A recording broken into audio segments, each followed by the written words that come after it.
All right, well, do you want to hold a piece of white paper for no reason? No? I know you guys like it when I do that. No, okay.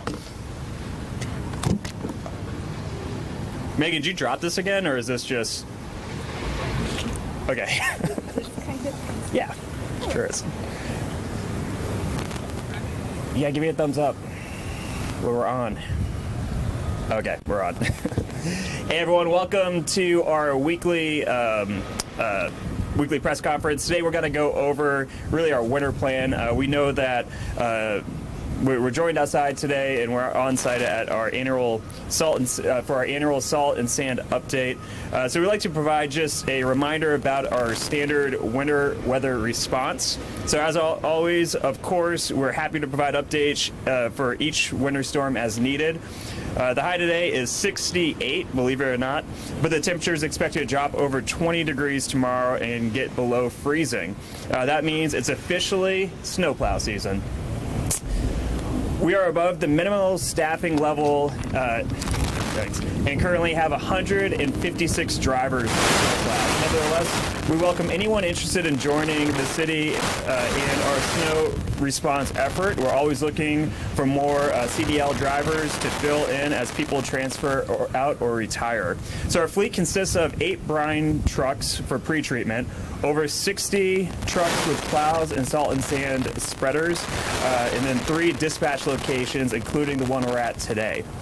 Our staff prepares for snow and ice season in several different ways: by ordering salt and sand material and stocking our reserves, by training employees to safely and effectively operate the snow plows, by doing regular maintenance on these snow plows in our entire fleet, and many other activities.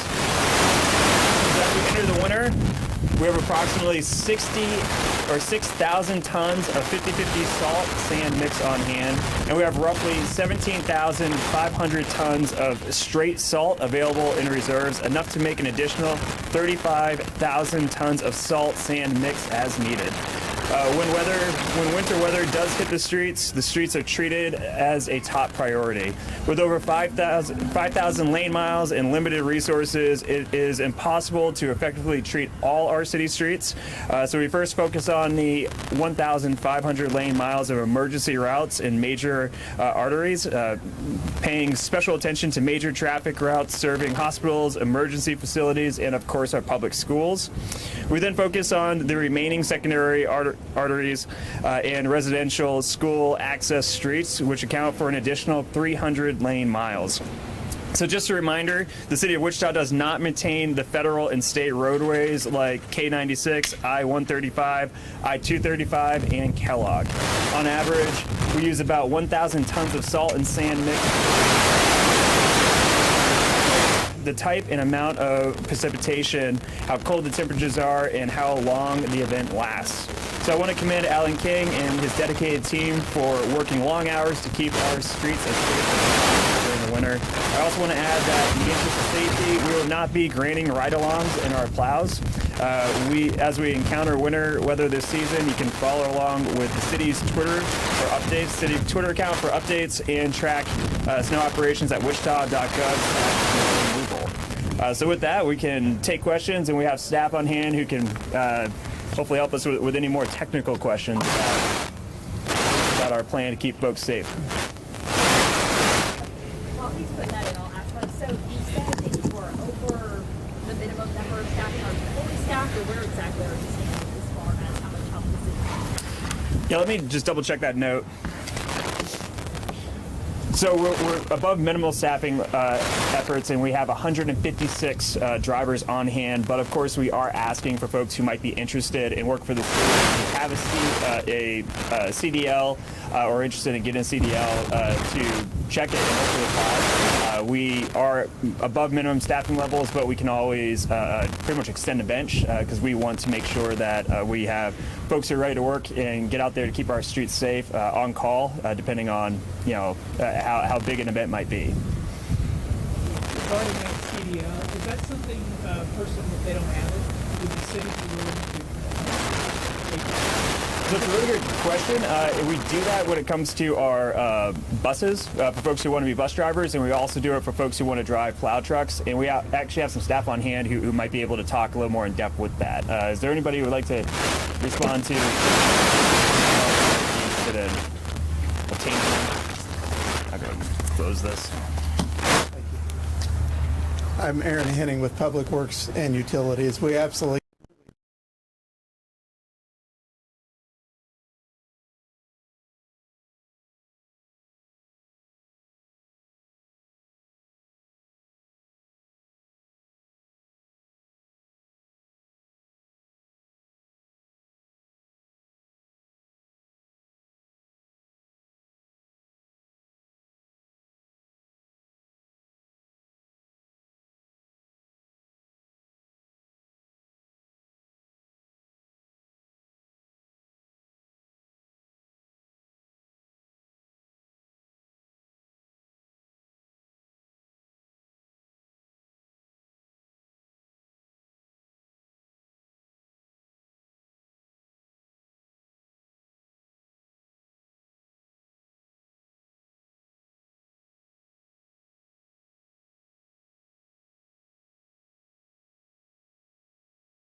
situation last year? Did you come in under budget? Did you have to? Yeah, last year we were thin budget. Of course, we have an initial budget and we have a revised budget. I think the revised budget was greater than the initial budget last year.